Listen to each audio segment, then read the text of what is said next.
Back up, sing guys. What is good and welcome back. If you are new here, hey friend, thank you for clicking on this video, y'all. We are diving back into Jaiden animations, y'all. And today we are watching, I attempted my first Pokemon Nuzlocke. Now, I've heard of a Nuzlocke. I've seen YoBGS play one, and it was like you had to get a Pokemon, and then you had to catch all the Pokemon you see, and it was a whole lot of that I really didn't understand. Like, I like Pokemon, okay? I grew up playing Pokemon, okay? I had the Pokemon cards, okay? Charmander, love me some Charmander, okay? Bulbasaur, Squirtle, okay? And then you had like Mew and Mewtwo, and like it was a whole lot of Pokemon, okay? Because I like it, okay? So I'm excited to get into this and see what is going down, y'all. So I'm finna shut it on up and press play, friend. Here we go.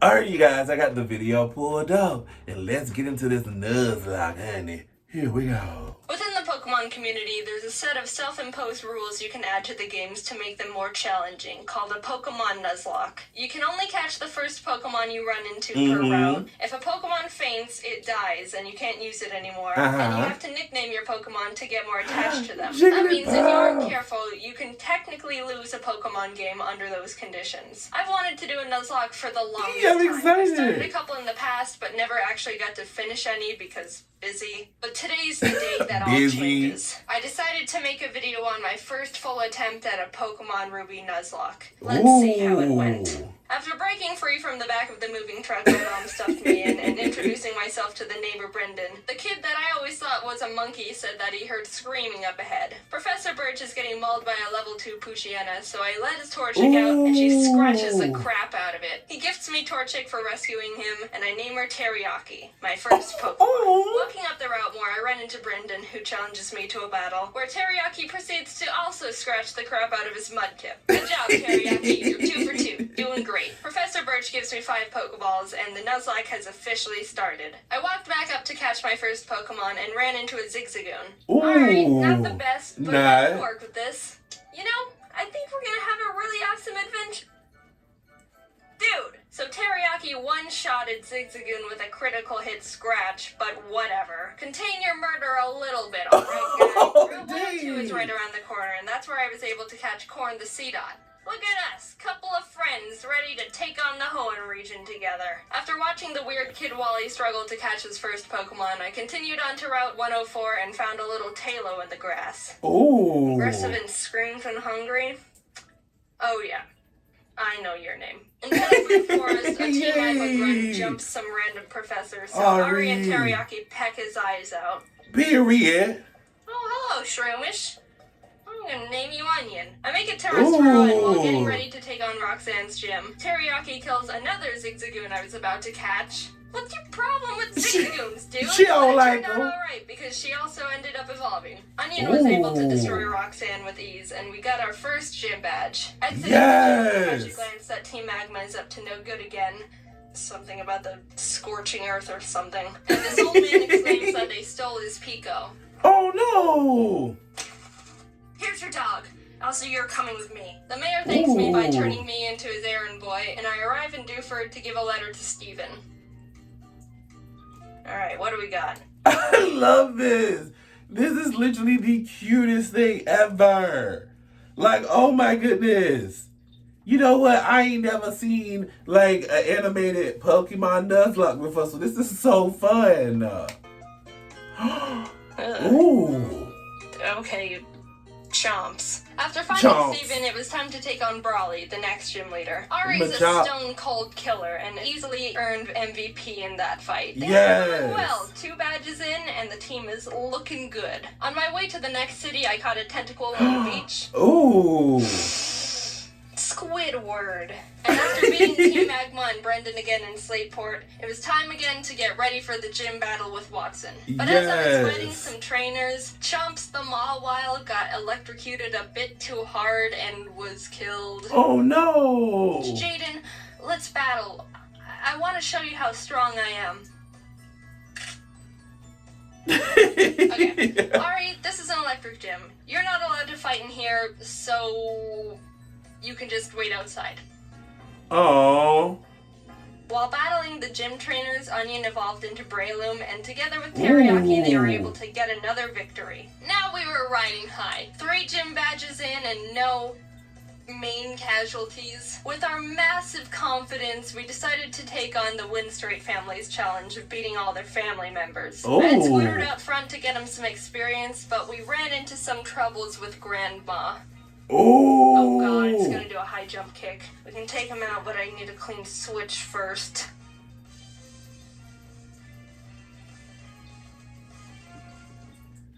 So I had to sacrifice Hushchild the Whismer, but honestly that was the safest move to ensure no one else died. Goodbye, Hushchild. You might be missed. While we were heading to Fall Arbor, fighting some trainers, Ari evolved. Oh, look at my big board. Oh, look at you. Yeah. We were almost to town, but we had to get through the sooty grass on 113. Oh, jeez. Alright, Barf, get in there with the rest of them. I walked into Meteor Falls to see Team Aqua and Team Magma arguing about water and rocks. Can I go? So get over here. They kept complaining and I had to go up the volcano they were blocking to fight Maxie, the Team Magma leader. That was a hard fight. Onion and Teriyaki were able to take out his Mighty Anna and Camera, but his full bat hit hard. I ended up having to switch in Ari and double team up to win the battle. Not the most honorable of strategies, but it worked and we're moving on. On the way down the volcano, I ran into a match up. Oh, hello there, Chad. What? You're a female? Hello, Chad. Did I stutter? We arrived in Lava Ridge Town and started getting through Flannery's gym. During that time, Squidward was almost killed by a Fury swiping Kecleon. Fury swipes. Oh no! Oh my gosh, that does a lot of damage. Stop! But when it came time to battle, he pulled his weight and more. Honestly, with the team, there wasn't much I could have done to Flannery's fire Pokemon, but Squidward came in clutch by learning Bubble Beam, and it was all over for her. Badge 4, under our belt. Brendan met up with us outside the gym to give us goggles so we could walk in the sandstorms. I found a claw fossil, and Anorith was born. I didn't know what to name it, so my friend named him Gary. Now it was time for the video. After some training, Chad evolved into Machoke, and the team leveled up. I started the battle with Ari, and after realizing I was in trouble... Yeah, that doesn't do a lot of damage.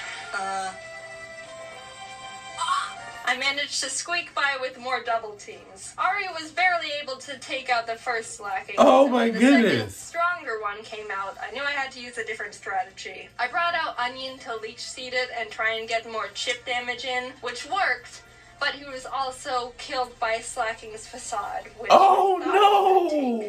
was able to finish off the rest of the fight, but that was the first death that actually hurt. I'm not crying. Someone's just chopping onions in here. But with every down, there's an up. And Corn stepped up and was ready to fill Onion's spot. While passing through Mauville again, Watson asked us to help him turn off the city's generator. And while down there, I found a Magnemite. Ooh. Do you want to come with? Okay. We kept on our way, catching Spurky the Electrike, and while fighting some trainers, Corn survived 2 very close calls. He took a Swords Dance boosted Fury Cutter by Ninjask, and a misclick from me, which resulted in him tanking a wing attack from a Tailo. No! Dude, Corn, I'm so sorry. You're such a trooper. Good news is Squidward evolved while training, so that's neat. We arrived in Fortree City, and this was a gym I was really nervous about. Not only did we not have a good team to take on a flying-type gym, but Winona's Altaria is notorious for sweeping teams if she sets up too many dragon dances. I went to the grass to train up the team, and the worst happened. Corn was killed by pin missile from a Zigzagoon. Wait, no. Stop. Corn! Oh, damn! Corn, no, Corn! You monster, how could you do this? Is this why you kept trying to kill all the Zigzagoons? I want to thank that Corn sacrificed himself because he knew we were at too much of a disadvantage going into Winona's gym, and by opening up a space, we could get the type advantage we needed to stand a chance. With a heavy heart, I brought Zip Zap Zop the Magnemite to the team, and realized how much more grinding I was gonna have to do. Wow. I had to fight so many Merrills to get Zip Zap Zop on par with the rest of the team. You wanna know how many? The move Thunderbolt can be used 15 times before it runs out, and I had to go back to the Pokemon Center almost 6 separate times to refill it, meaning Zip Zap Zop killed more than 80 Merrill that were living in that lake. Winona led with Swellow, which Zip Zap Zop was able to take out, but she immediately brought out Altaria, which made me very scared because I know she's got Earthquake on that thing. I didn't have a clean switch, and I knew no one on the team could take 2 hits from this Cloud Bird, so I ultimately decided that I'd have to have Zip Zap Zop paralyze it in exchange for his death. Goodbye, Zip Zap Zop. You weren't here for long, but your efforts will not be in vain. Oh my god! Somehow Zip Zap Zop lived the earthquake on 2 HP like a mad lad. Corn must have been looking down on us for that one because there was definitely a 50% chance Zip Zap Zop was supposed to die there. With that string of luck, I was able to switch Ari in for Zip Zap Zop to predict another earthquake and started chipping away at the Altaria, which was not easy. She was already starting to stack up those dragon dances, which make her moves even more powerful, and I was legitimately sweating. But with what little luck we had left, Winona got greedy and tried to get in that last dragon dance, and that's when Ari was able to swoop in and snipe that kill. Yes! If Aria would have decided to attack at any point, she would have one-shotted anyone and everyone on my team. Thank you, Corn. You shined your photosynthesis out. From there, I was able to heal up Zip Zap Zop and sweep the rest of her team. Yes, the 6th gym badge was ours.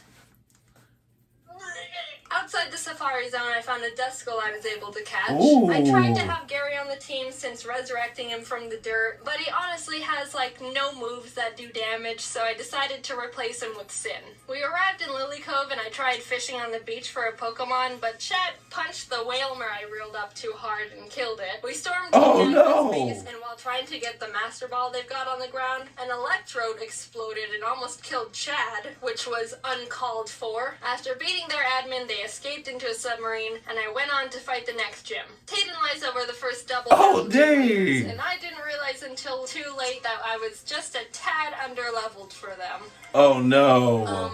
They don't have any more than 2 Pokemon, so I think we should be okay. 42?! Uh-oh. Sin and Zip Zap Zop made a good duo, being able to confuse and paralyze them, but Solrock managed to get off a Sunny Day powered flamethrower in Zip Zap Zop's face. Oh no! That really sucked. He put in so much work for the team and really carried us this far. The rest of this fight's for you, Zip Zap Zop. Squidward came out, and together with Sin, were able to finish off the duo, getting us our 7th gym badge. Yay! Alright, Spurky, you're up. Oh, snap. I think I single-handedly wiped out the entire water Pokemon population. Oh, Magikarp. And Spurky. I went to Shoal Cave and caught Blubby the Spheal and went out to take on Maxie one last time. For some reason, I didn't learn my lesson when being underleveled for Tate and Liza, because I was even more underleveled for Maxie. My Diana. Oh, dang. This fight was rough. Chad was able to take out his Mighty Anna, but I resorted to Squidward when his Crobat came out, and luck wasn't on my side here because Squidward was killed by a high roll wing attack. Oh, the way no! Pokemon works is there's a small range of damage an attack can do. It's not actually the same all the time, and it's kind of based on chance. So even though it looked like Squidward could have lived 2 wing attacks, Maxie was able to get a low roll on the first one and a high roll on the second, which was the death of Squidward. But it wasn't time to give up. Dang. We had to persevere for Squidward. Ari came in and took out the Crobat and lived on 1 HP when hit by Camerapt's Rock Slide. It was a tough battle, but we squeaked by. Barely. Oh. After that fight, I needed to take a step back and seriously grind up the team again. If we were just a bit more underleveled, we would have been murdered. Blubby joined the team and we got to work, eventually arriving in Sutopolis. Steven and the Sutopolis gym leader, Wallace, were there saying Groudon was in the cave because someone used the wrong orb and pissed him off. So I went in there, walked up to Groudon. Oh no! And master balled him immediately. There's no way I'm fighting Groudon. Now get in the box. While fighting Wallace, Spurky was able to take out his Love Disc and Celio. Sin beat his Whiscash, and Chad finished off the Milotic. Ooh. The team was perfect. And after obtaining our final gym badge, I knew we were ready for the Elite Four. We got to the road. Wally tried to fight us for the last time, but he just needs to stop. We exited the cave, and there it was. The final challenge. Here we go.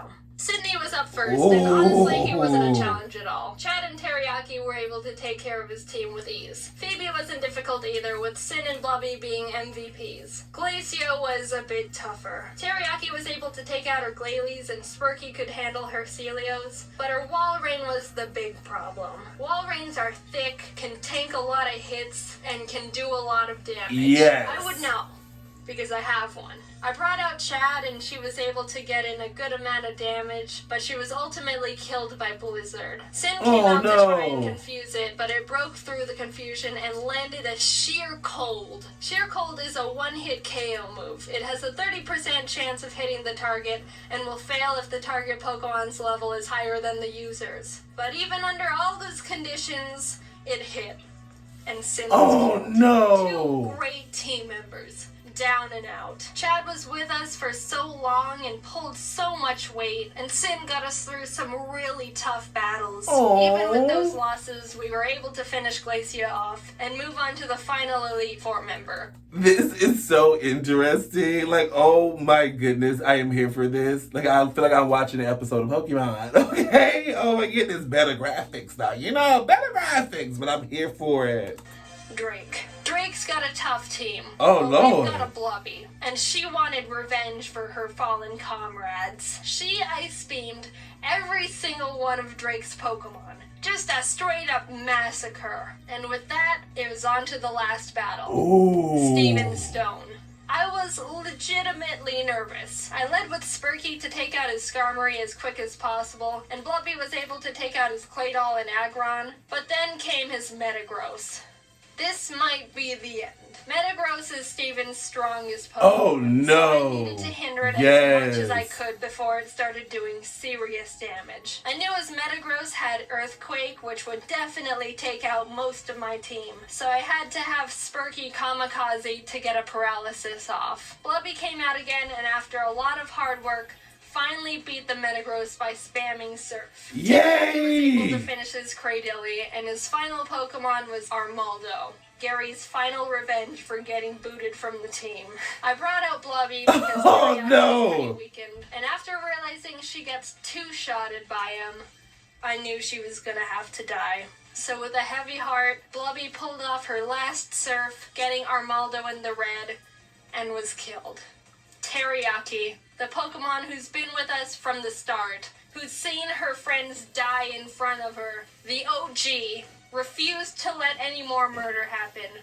Onion, Corn, Zip Zap Zop, Squidward, Chad, everybody, Sin, Spurky, Blubby. Their zeros and ones won't go down in vain. One good kick to the head, and we did it. We completed the Pokemon movie Nuzlocke. Teriyaki and Ari were the only survivors, but the whole team put in a lot of work to get us to number 1. Oh, that is so cheers cool. To the true Mad Lads. That is so dope.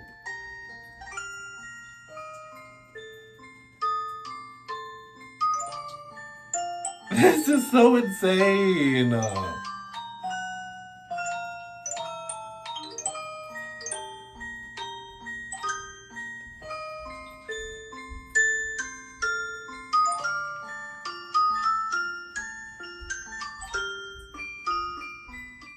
This was so awesome. I am here for it, honeys. Period. Alrighty guys, there you have it. Me rating the Jaiden completing a Pokemon Nuzlocke. Y'all, the Ruby edition. This was like an excellent Pokemon episode and I'm here for the trip. Okay, period. If you guys enjoyed this video, go ahead and give it a big old thumbs up and then leave me a comment down below letting me know have you ever done a Pokemon Nuzlocke? And if so, did you win and make it all the way to the end like Jaiden did? Let's talk about it, you guys. Before you go, if you're not a backup singer, go ahead and become one. Smash that subscribe button so let's hit that bell to get notified when I upload brand new videos like this. And I will see you guys in the next one. Deuces.